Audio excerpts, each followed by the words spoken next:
Hello mga lods, good morning, have a Friday morning.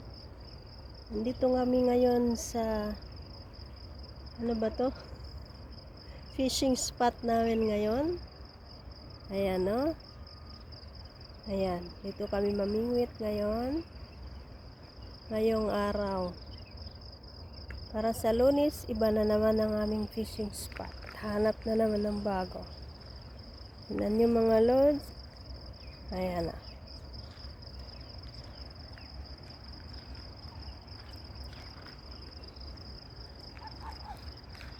Haba.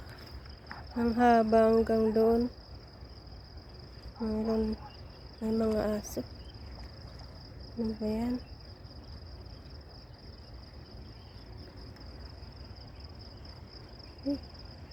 May isda pa.